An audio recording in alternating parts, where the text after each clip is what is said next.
Back with us again tonight is retired Lieutenant Colonel Daniel Davis. He's now a senior fellow and military expert with defense priorities. Colonel, good to have you back. You say this war in Afghanistan was unwinnable given the fundamentals. Why? Right.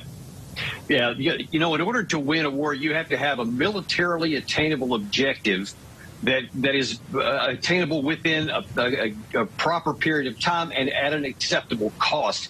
And no way did this meet that criteria. Or rather, let me say it didn't after a while. When Bush first sent people in there in October of 2001, he did give them a militarily attainable objective, and that objective was accomplished, which was to harm al-Qaeda, to punish Taliban for hosting al-Qaeda, and to diminish the ability of terrorists to attack us. All those were accomplished probably by February or March of 2002.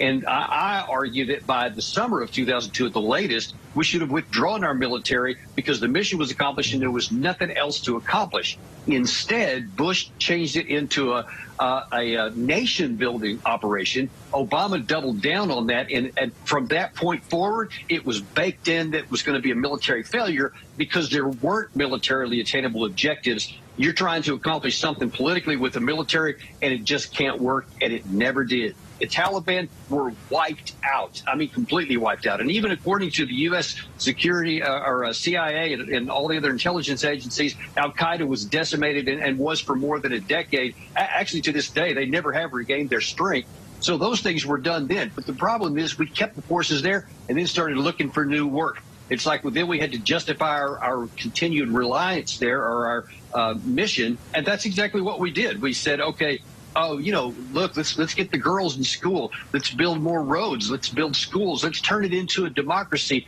And, you know, we basically tried to force it into a mold of our own making, despite what the Afghan people and history and centuries of culture should have dictated. And we did it our way, and it never was going to work. In your new piece in the 1945, I mean, you say David Petraeus, you have your own opinion about him, but like Barack Obama, he was not a man in search of a war. You know, like, give me another task. Let's keep this thing going.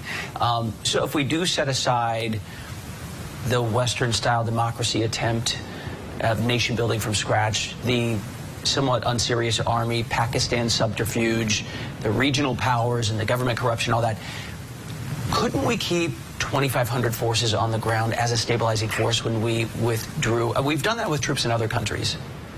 Yeah, that's what a lot of people are arguing for. That's what I guess Petraeus is. Definitely Jack Keane on Fox News Sunday just a couple of days ago said the same thing. And the point is that I've just emphatically point out to anyone who will listen is that I observed on the ground with my own eyes at the height of the surge, when there was 140,000 U.S. and NATO troops there, that there were at that time massive tracts of that country that were completely outside of our ability to even influence, much less control. So this fiction that our troops there were preventing any kind of terrorist safe haven was always wrong.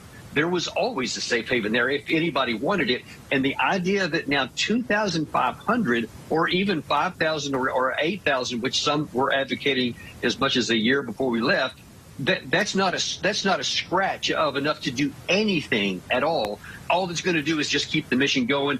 Look, you can send the special forces out there to do night raids. They can take out, you know, so-called high-value targets. But those are targets that don't threaten the United States. They threatened Afghanistan. They threatened maybe even the regional. But they don't have the capacity to attack the United States. And if they try, we have a really solid system to interdict that, no matter where in the world they come from. I get what you're saying, Colonel. Let me give you the other side, though, that in many ways we did overturn aspects of this country, that we made an investment in them and we made a promise, or at least a pact with some of the people that, you know, people would say, isn't it worth 2,500 peacekeeping forces that women and girls in this country that we did come in and in many ways shake up, that they still get to live the lives that they were promised the last 20 years? Well, look, there's two real big issues that mitigate against that. Number one is that the Afghan government itself carries 90% of the responsibility for what happens. We gave them 2 full decades of time. We gave them the blood of 2,400 Americans tens of thousands wounded, hundreds of thousands with PTSD, tens of billions, hundreds of billions of dollars. And I'm telling you, we gave them more than enough chance. They never got the corruption under control, and clearly they didn't do anything to make their systems stable so that they could survive without us. And they had many, many years to prepare for this day, because we always knew we always knew we were going to leave. They knew it. We told them. There was no question about it. They didn't do it. So we cannot say we're going to take a handful of Americans and permanently keep them there, because that's what would be required for the sake of something that somebody else won't do for themselves. I think that's the wrong use of American forces,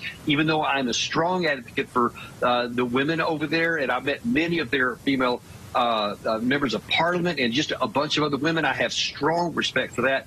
But the bottom line is that we can't force something on them that the country themselves are not willing to do.